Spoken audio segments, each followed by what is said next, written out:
Plato's profound allegory, he uses the metaphor of a subterranean cave to illustrate a group of prisoners sequestered from birth. Their world is one of complete isolation, devoid of any contact with the external universe.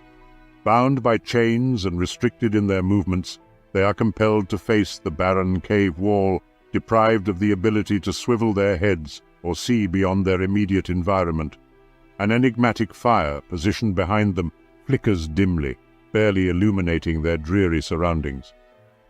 Periodically, individuals walk behind the prisoners, parading various figures.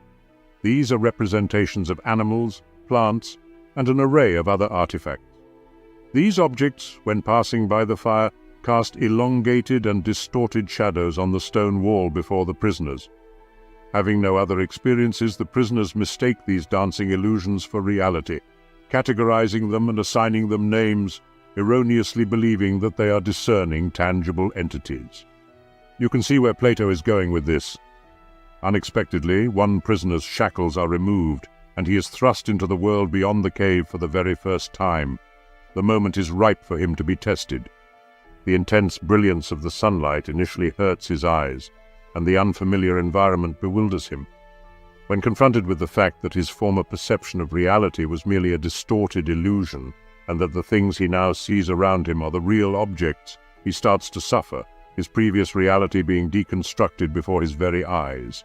The mind that opens to a new idea never returns to its original size. The shadows he was familiar with appeared much more vivid to him. However, as time progresses, his eyes slowly adapt to the overwhelming brightness, and his suffering slowly passes as he gets accustomed to his new perspective.